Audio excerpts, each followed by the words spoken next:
This week, it's Boston Celtics legend Bob Cousy on Vintage NBA. 2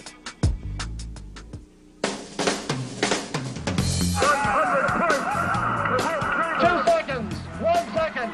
West throws it up. He makes it. Now there's a steal by Bird. Underneath the DJ, lays it in. Spectacular by Michael Jordan. Yes, basketball has changed. It's always been a great game, but now it has a new spirit. He dunks like Dr. J. He might be the new Iceman. The modern day Wilt Chamberlain. He looked like Magic Johnson. The future has arrived. You are watching what greatness is all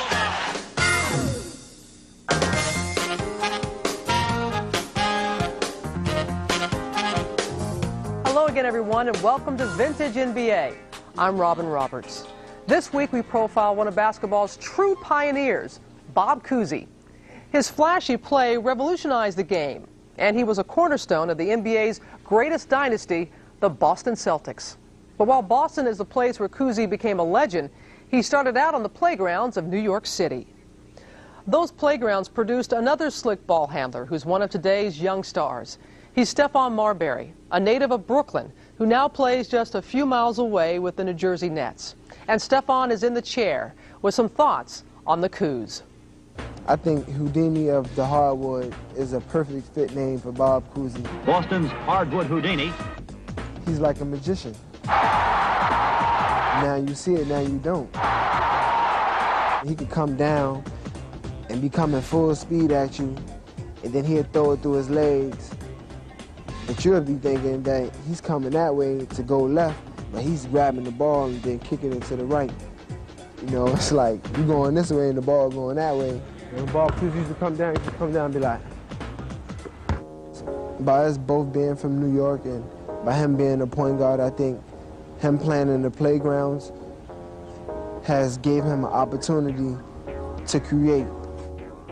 You know, he come down with the ball, you know, doing tricks on the basketball court, things that you did in the playground, you know, just because. Here's his famous behind-the-back dribble, and now in slow motion.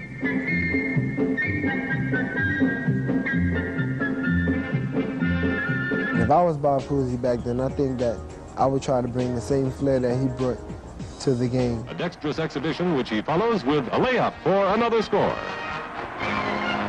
Really impressed me mostly from his passing, throwing long court bounce court passes, behind the back passes. Then he dropped it on like that. No look passes. Marbury, no look feet. Oh, pretty. He's not on the top 50 for no reason. That's how I want to be one day. I want some kid to be holding my card up. To delight of the crowd, Bob Cousy, number 14, goes on a rampage. His smart pass accounting for another Celtic score. Stephon Marbury. He's dancing. When you talk about fast break, you definitely always talk about Bob Cousy because as soon as he touches the ball, he's gone. But when I look at this jersey and when I see number 14 and I see B-O-S-T-O-N, Boston, the first thing that comes to my mind is rings. And the National Basketball Association championship for the 4th straight time is a Boston Celtics possession. Winning all of them championships back in the days was kind of like inevitable. They knew when they stepped on the court that they were going to win. A guy like Bob Cousy, when you go to the game, it's like, what is he going to do next? It's like watching Michael Jordan and Vince Carter and guys like Allen Iverson and Kobe Bryant. It's like, you know, what are they going to do next? He was a winner, an innovator, and he's a person that I think all point guards should look at and say, I want to be just like him. Bob Cousy was not only an NBA pioneer, he was also the first in a long line of great point guards from New York City. The tradition was continued by Nate "Tiny" Archibald, and more recently it's been carried on by players like Kenny Smith, Kenny Anderson, Mark Jackson, and Stephon Marbury. Up next, we'll look back at the career of Cousy and his rather unusual road to Boston.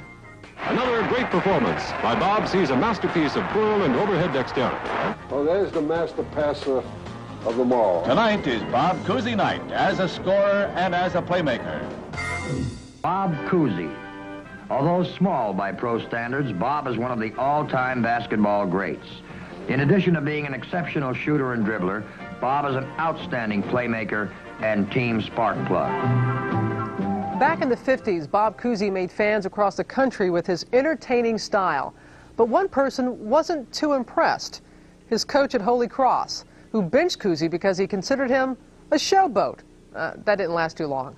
With Bob's talent, the coach had no choice but to play him, and Cousy became a three-time All-American. And once he got to the NBA, the game was never the same again. Through the years, the NBA has featured a cast of flamboyant performers, but they all owe their lineage to the game's original showman, the man known as the Houdini of the hardwood, Bob Cousy. Hi there. Bob Cousy has dazzled countless fans with his thrilling brand of basketball. Down to Cousy. Cousy drives in, dribbles by a man, and lays it in. I think Cousy was to the NBA what Babe Ruth was to baseball. He was a great playmaker, very flashy. I certainly was aware that my style of playing was attractive to fans in those days. I mean, what I was doing 30 years ago now, every 12-year-old is doing in every schoolyard in the country. But Cousy was nearly left at the station when it was time to enter the NBA and the 1950 draft. Someone called me and said, "Coos, congratulations, you're the #1 pick of Tri-Cities Blackhawks." And I said, "Geez, I was a pretty good student at Holy Cross. I must have been asleep in geography. Where the hell is Tri-Cities?" Instead of heading to Illinois to join Tri-Cities, Bob decided to hit the road as a driving instructor. I taught ladies to drive for the next 3 months without considering, frankly, going into the NBA. But his driver's ed career came to a screeching halt thanks to the luck of the Irish. When the names of several players were placed in a hat, the Celtics drew Cousy. Cousy, you see, was a great college player. But on a pro level, you couldn't project how good he was going to be. The Coos instantly revitalized the Celtics. He would lead the league in assists 8 consecutive seasons and transform the game by playing with style.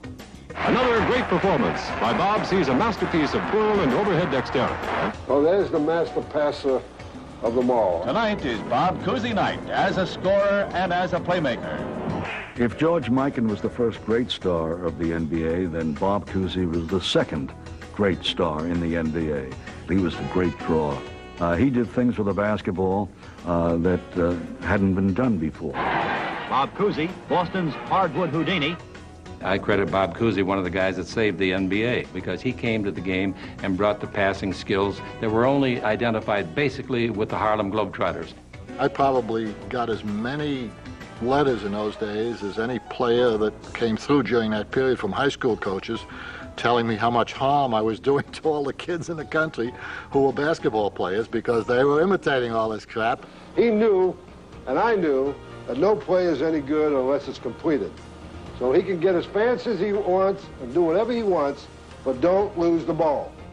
Despite the impact of Cousy, the Celtics still could not win a title. But that would change when they acquired Bill Russell in 1956. When, Russ joined the fold, we walked away saying, wow. Cousy and Russell proving an efficient combination. A new era had begun, with Cousy leading the Celtics' fast break and Russell controlling the middle. A dynasty was born, and the game of basketball had entered the modern age. Styles of play have changed too, making for a more aggressive, crowd-pleasing brand of ball. The key to this new style of play is the fast break. With Russell controlling the backboard, we were in high gear with the up-tempo game, and we were blowing those suckers out of there. With Cousy as their floor leader, the Celtics had an unparalleled run of success, winning 6 championships in 7 years. One of the most memorable came in the 1962 finals, when Cousy had the title in his hands in the closing seconds. Cousy trying to kill off the clock with his dribbling. They were trying to get it, but, it wasn't a threat. So I was just kind of having fun, and doing my show-off stuff. In the '63 finals, Boston would face a rematch against the Lakers. For Cousy, it was his final season, but in Game 6, just as he looked to write a storybook finish, he suffered his most severe injury. First time I was really hurt seriously in 13 years. So it was a very traumatic moment for me. I wanted to end it, if at all possible, on the floor. I just went out there numb. But Playmaster Cousy gets his team working, and Tommy Heinsohn scores to make the margin of the Celtics' record triumph 112 to 109. We wanted Bob Cousy to go out with the championship series, and thank God we won it. Win one championship, most guys in a team sport are happy to walk away with that if you can go out on a high note with another championship. Cousy's sense of teamwork and camaraderie helped instill the famous Celtic pride that made them an invincible dynasty. Cousy was and is a fine and decent man, and he was the first real captain of the Celtics. I'm sure the championships we started winning in '57 were far more meaningful than any kind of individual attention. You had a guy like Cousy who thought we should be winning every game. So that sort of permeated the entire team. And what it's all about when you work your butts off 6 or 7 or 8 months to grab the ring is winning the championship. After his retirement, Bob Cousy entered the coaching ranks. He spent 6 seasons at Boston College, then returned to the NBA as coach of the Cincinnati Royals. He also made a brief return to the court, playing 7 games for the Royals in 1970 at the age of 41. That same year, he entered the Hall of Fame in Springfield, Massachusetts, just a short train ride from Boston. And up next, it's all aboard as we travel back in time for a look at NBA road trips during the Cousy era. Our first stop, 1957, Boston's first championship season.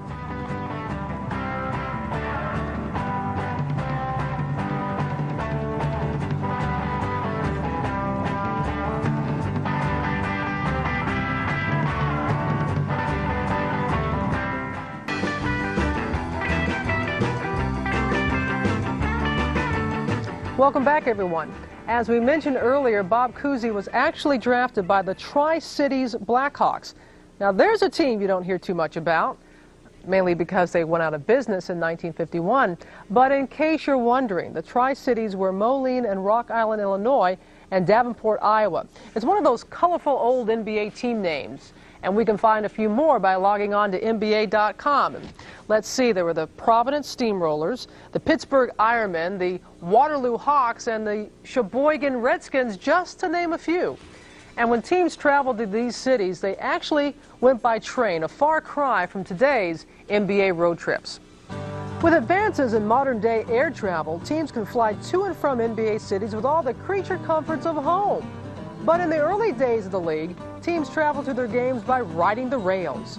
When we came out east to play in Rochester and Syracuse and those places, we rode the trains from Minneapolis to Chicago and then Chicago to New York, and that was almost a 2-day train ride. If you can visualize a bunch of guys my size getting in these lower berths on a train, it was hilarious. We take the sleeper out of Rochester, about 8 hours to Chicago, and another 7 hours up to Minneapolis. So it was 15 hours. I mean, you want a home court advantage. You ride a train from Syracuse to Minneapolis, Minnesota, and the home team's in their own beds waiting for you. Hey, that's a home court advantage. And getting to remote NBA outposts like Sheboygan, Wisconsin, and Fort Wayne, Indiana, was especially challenging. The train would go all night and it'd go through and would stop in Waterloo, Indiana. And with dawn just breaking, we climbed down onto a platform. There was no overhead to this platform, just a platform in the middle of a prairie. We would walk over to a place called the Green Parrot, a restaurant that was over there, and you'd walk in and there'd be 4 kids that looked like Jimmy Dean, had the sunglasses on, the leather jackets, and they were there. They said, "Are you guys ready?" "Yeah." And they would drive us into the Van Orman Hotel in Fort Wayne. And that's what all the teams in the NBA did those years. Now, things began to change in the late 50s as air travel became more commonplace. And by 1961, the NBA had reached the West Coast for the first time when the Minneapolis Lakers moved to Los Angeles. In '63, the Celtics hopped a plane for LA to face the Lakers in the NBA Finals. It was Bob Cousy's final season, and we'll take a look at his final game when we come back.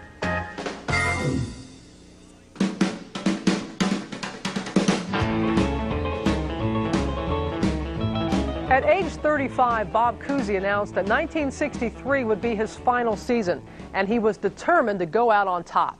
After winning 4 straight titles, the Celtics reached the finals once again to face the Lakers. Boston took a 3-2 lead, and Game 6 is the subject of this week's Airwave Archive. From the LA Sports Arena, it's Bob Wolf with a call, going it alone in the days before color commentators. In fact, the days before color itself, as we bring you the game in vivid black and white. The world champion Boston Celtics are gunning for an unprecedented 5th world championship in a row. And there you see the Boston Celtics. Wiley, number 12, and Russell shaking hands as they get set. Norm Drucker throwing it up for the initial tap in this game. And then listen to the crowd from that point on. Taken by West to the Lakers. That's Selby in the corner, being guarded by Jones. Rudy LaRusso getting it out to Selby for a long shot. West gets the rebound, taken by Baylor now. Rudy LaRusso from the left. The Lakers hold a 2-0 lead. West is guarding Bob Cousy. And Cousy gets off the shot. It's a 2-2 game. LaRusso brings it down fast for the Lakers. And there is no basket, although it did not go in anyhow, as on the drive by LaRusso, he was held. Tommy Heinsohn held LaRusso as he was driving down the lane. 2-2 is the score. And it's now 3-2 as LaRusso has all 3 points for the Los Angeles Lakers. Selby picking up Sam Jones. West is guarding Cousy. Wiley, of course, pitted against Russell. That was Cousy. Back to Russell. And as Russell went up, there's the foul on the play. Frank Selby committed the foul. Cousy was using Russell as the high post, and as you saw, it couldn't get off the hook, so he passed it back to Russell, who made the shot and was fouled. Russell, incidentally, has been shooting well from the free throw line in this series, exceptionally well.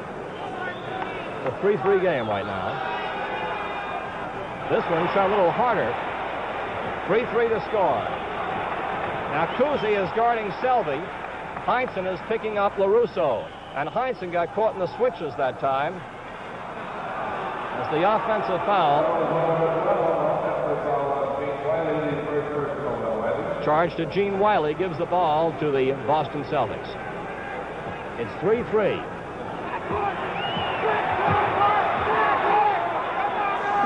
Russell in the high post there, and Cousy again getting behind him for the screen. So Bob Cousy now has 4 points, and the score is 5-3 Celtics.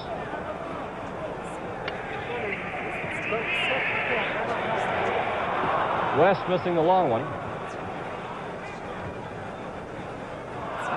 Taken away by Heinsohn.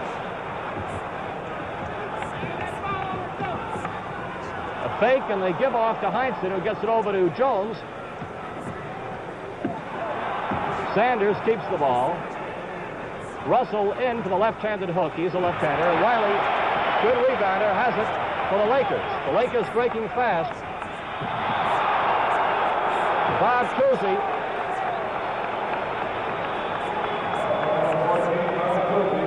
Holding as Jerry West goes to the line.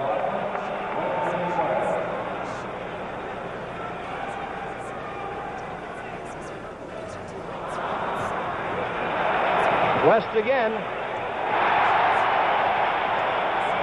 That's West's first basket of the evening.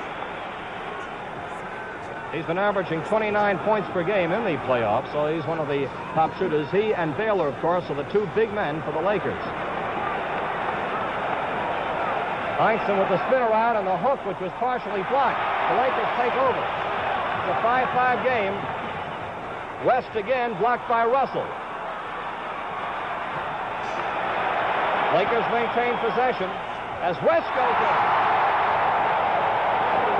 Beautiful shot by West. Lakers lead 7-5. Sand is shooting. Taken by Wiley. Lakers break quickly.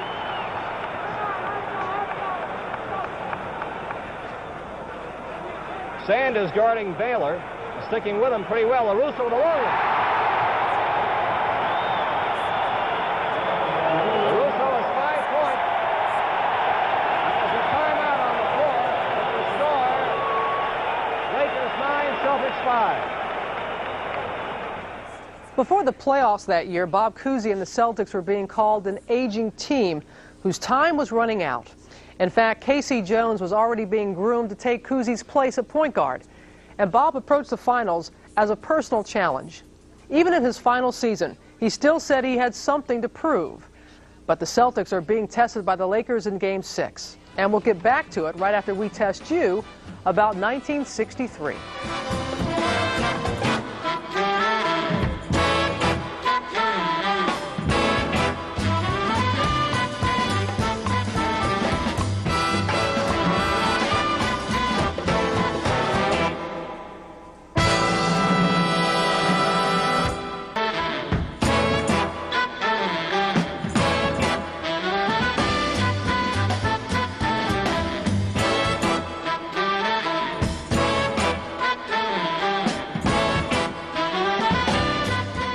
In 1960, the Lakers moved from Minneapolis to Los Angeles. It was long before the days of Showtime, Magic, and celebrity fans like Jack Nicholson. But there were some early signs of Laker mania. Game 6 of the '63 finals was a sellout, and there was such a demand for tickets that the team showed the game on closed-circuit TV, with 6,000 fans packing local movie theaters. It was a happening. So sit back, grab some popcorn, and check out the action as we return to the first quarter of Game 6.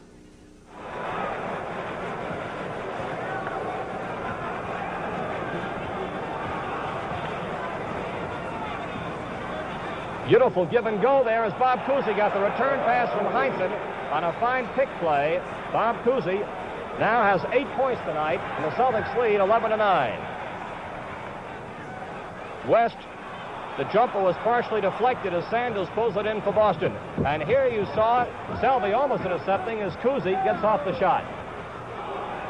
Out it goes. And it is taken by Los Angeles. 7:50 to go in the first period. The Celtics lead 11-9. They're keeping that middle open as Selby gets off the shot.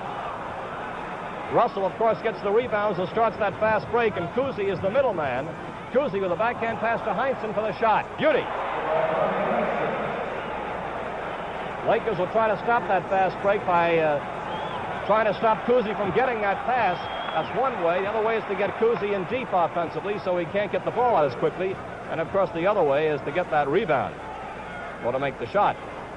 It's 13-9.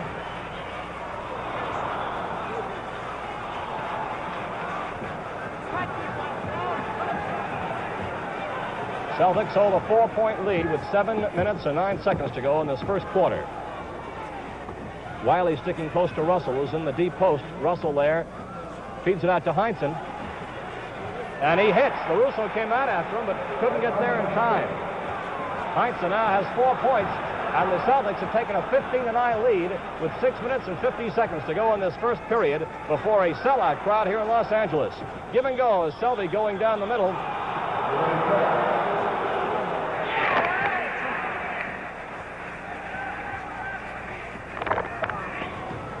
So possession is lost as Heinsohn gets off the shot, and there's the whistle in the play.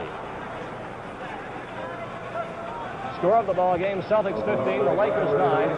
6 minutes and 30 seconds to go.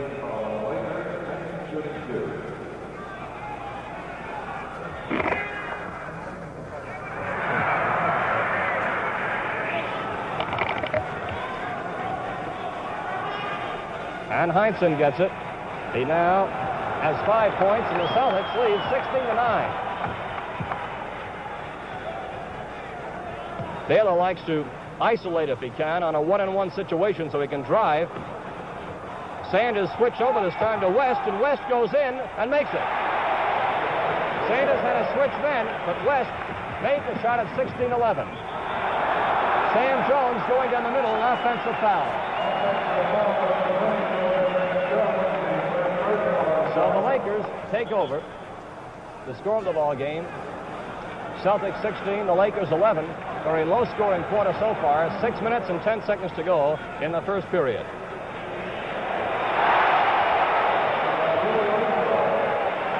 Rudy LaRusso now has 7 points. 16-13 the score. Russell with the hook. Taken by Baylor. He's a fine rebounder.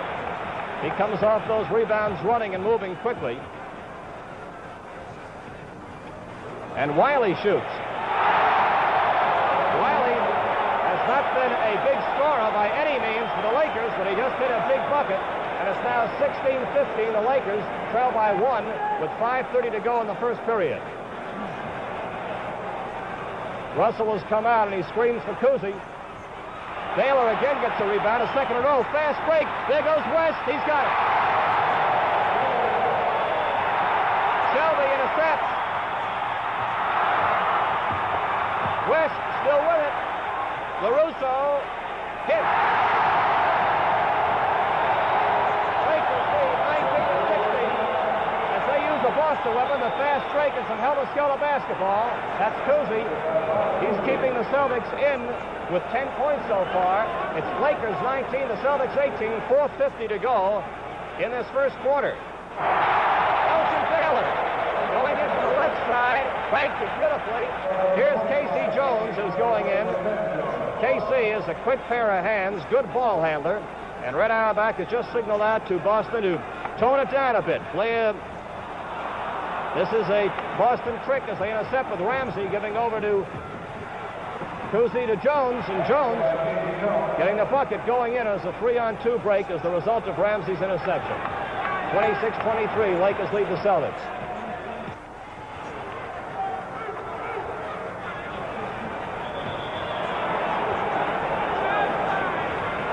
Satch Sanders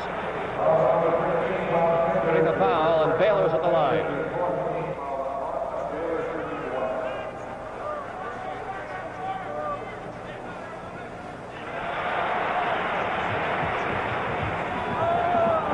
Boston fast break as Ramsey went down. Goaltending is the call.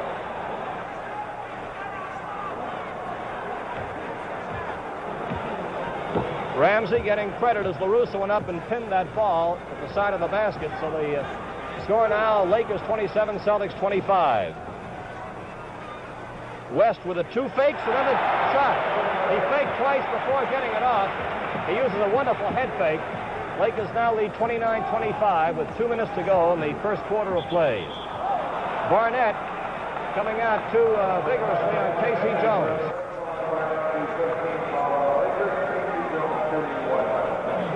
This foul incidentally came with 2 minutes and 1 second to go in the first quarter. Lakers have 5 team fouls, the Celtics 4.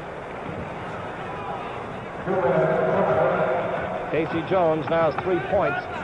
29-26, Los Angeles. Barnett's a left-hander. By Wiley. Wiley 6'10". He's a big fellow. That's Ramsey hitting. On the score right now, Lakers 31, the Celtics 28, with 1 minute and 35 seconds to go in this first period of play.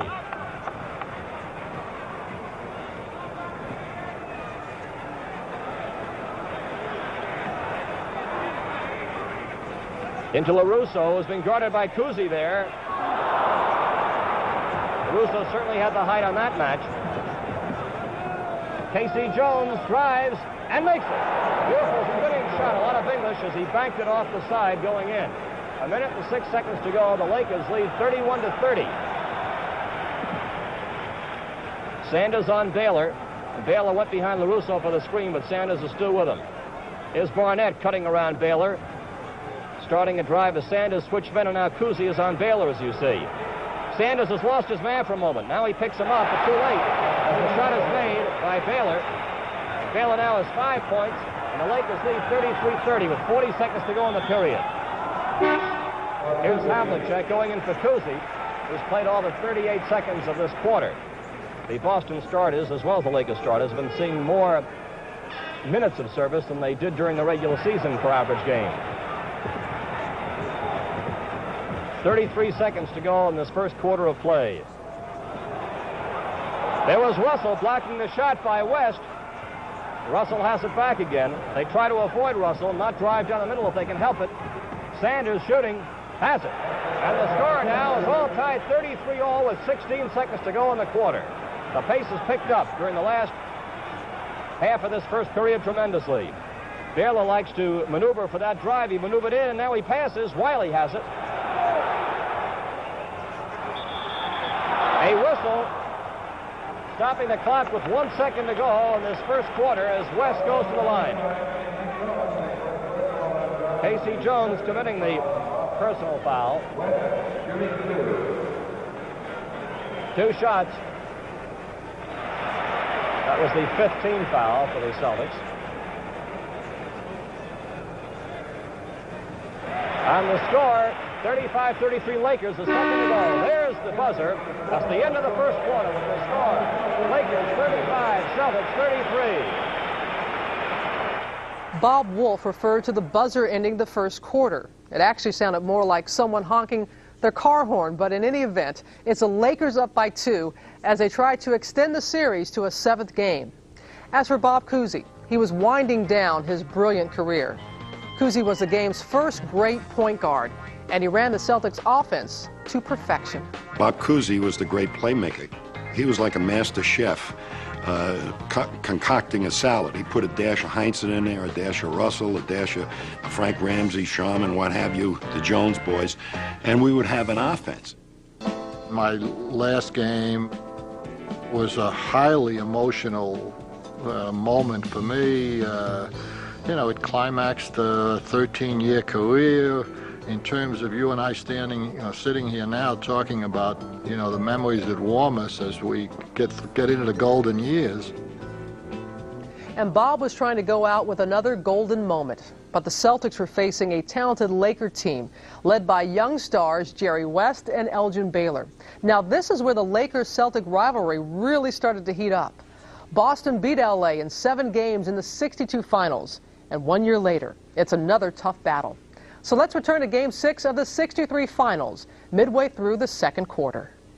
Bob Wolf here in Los Angeles. Buddy LaRue, the Celtics trainer, just treated John Havlicek's lip. Russell was at the line. Incidentally, West was doing well against Sam Jones while he was on him, and he is the high man in the game with 15 points. But Casey Jones came in to take over the guarding, has been doing a fine job. Sam Jones, incidentally, the high scorer so far in the playoffs for the Boston Celtics, has but 1 point so far tonight. No field goals, just 1 foul. Beautiful pass into West.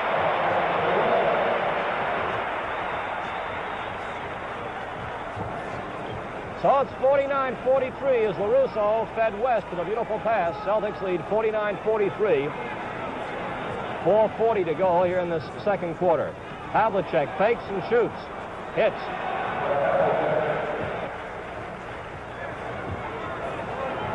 Wiley has gone back at center to replace Krebs, who is having his troubles with Russell.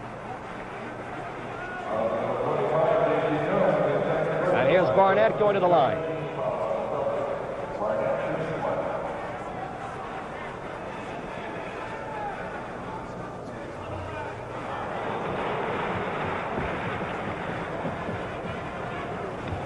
Barnett now has 3 points. The score is Celtics 51, the Lakers 44, with 4:20 to go in this first half.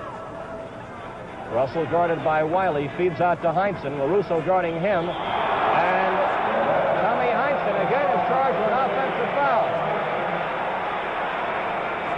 His 3rd personal for Tommy Heinsohn. And Ramsey's getting set to go back in. Boston picking up across midcourt. This is Barnett getting off the left-handed shot. Russell brings it up quickly. Sanders moving off to the corner, now back in. He's been guarded by Baylor. Havlicek shooting. LaRusso takes it.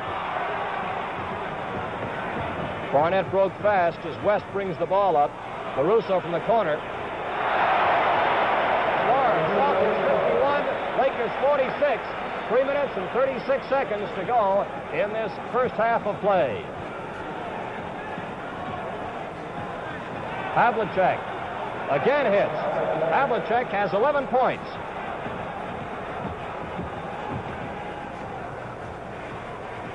Barnett goes in and Russell blocks it. This is a 3-on-2 break. Casey Jones goes in and makes it. And the score now is the Celtics 55 and the Lakers 46 with 3 minutes and 7 seconds to go in the first half. Notice how Baylor backs in with that dribble. Now he cuts over to the center. He likes to move to his right on those shots.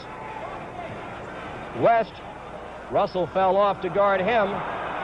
Boston takes it away. West is out of the play, slipped at the other end. Havlicek feeds to Heinsohn. Look at that. Lakers were a man short as West had slipped. Boston capitalizes. And there's a timeout on the floor with the score of Celtics 57, Lakers 46.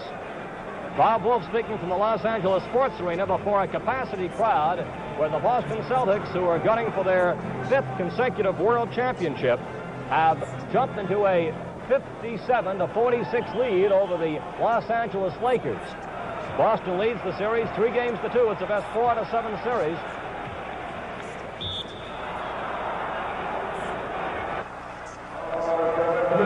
And Havlicek, on a wise move there before the 2-minute mark, commits the foul as West goes to the line. The Celtics have just 3 team fouls and the Lakers 4. And that trades off 1 point for a chance to come back with 2 and also gain possession here in the last 2 minutes and 26 seconds of the period. Cousy to Russell. Sanders has slipped out of his grasp. Baylor being guarded by Cousy as he goes in and makes it. He's a great driver, as you folks know. Outstanding player, and once he starts to move, he's almost impossible to stop. 57-49.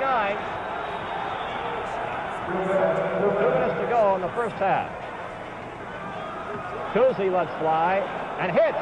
Bob Cousy.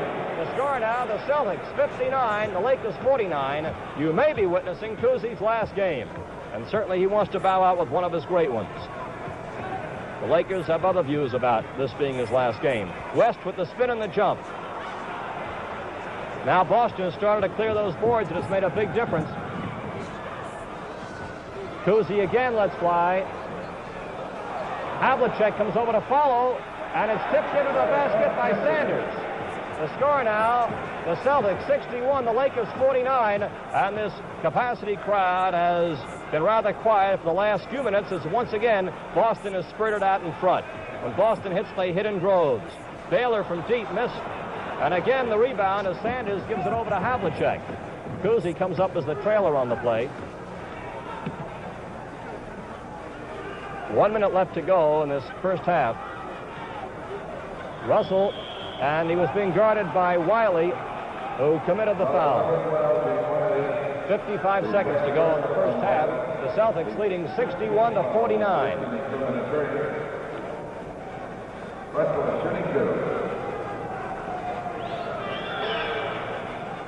One more shot coming up for Russell.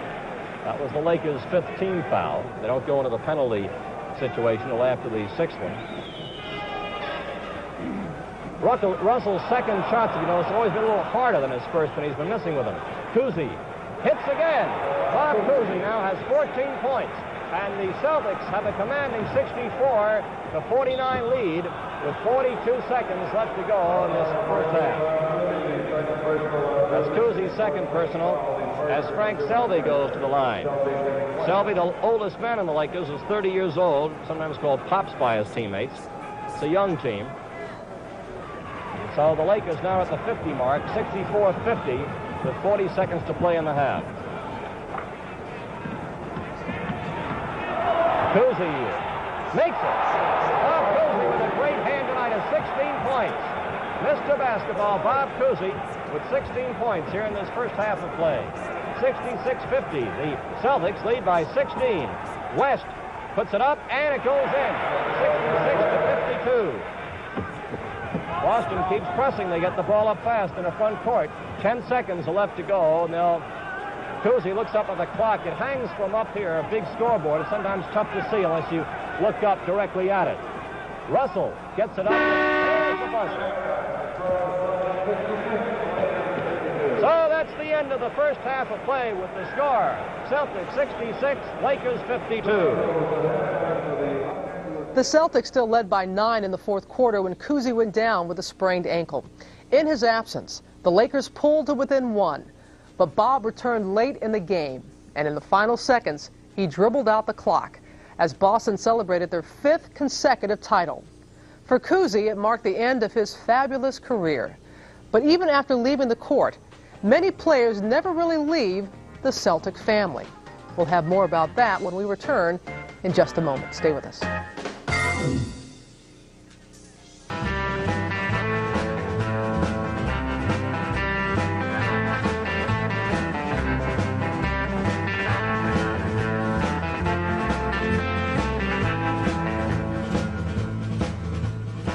With Bob Cousy as part of the foundation, the Boston Celtics built the NBA's winningest franchise. They've captured 16 championships, and all that winning has fostered a feeling of togetherness. Over the years, the Celtics have become, well, one big family. The family patriarch is Red Auerbach, who has spent half a century with the Celtics. Red was the architect of their success as head coach and continued to light victory cigars in the front office as GM and team president, as he helped pass the Celtic legacy from one generation to the next. Another man who bleeds Celtic green is Tom Heinsohn. As a player, he starred on 8 Boston championship teams. Then as coach, Tom guided the Celtics to 2 more titles in the 70s. Now he's moved to the broadcast booth as color commentator on Celtic telecasts. K.C. Jones was a longtime member of the Celtic family. He was a defensive standout on their great teams of the 60s.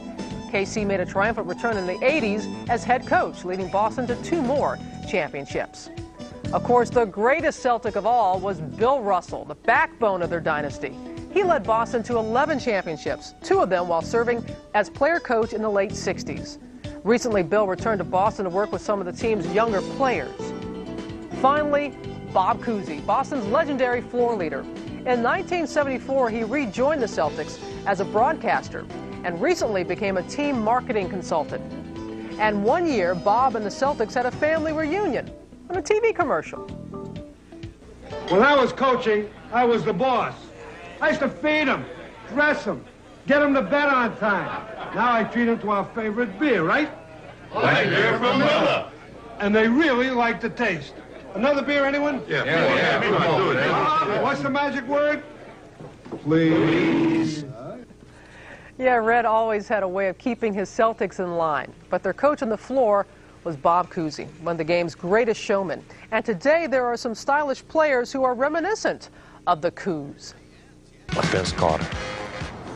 That's the only person I can think of who has that type of creativity. Carter to the basket. Oh, wow! I really still have to say Jason. I don't think that's just adding on the bandwagon. This guy practices the moves. He's the quickest player. He's the best ball handler I've seen. Look out, pass it to himself, laid it in. I like Allen Iverson. I mean, a guy who's going to do something exciting each and every game in or game out, whether it's taking his man with a crossover dribble or pulling up for a 3. We'd like your thoughts on Cousy or anyone else like him. Just drop us an email at nba.com. And thanks to everyone who's been writing in. For example, William from Arizona, who said he grew up watching Connie Hawkins and still remembers the Hawks' baseline dunk over Wilt. And Mike from the Philippines, who says Kevin McHale is the greatest post-up player ever, bar none. All right, Mike. We'll try to get to more in the coming weeks, so keep those emails a-coming, and we're coming right back.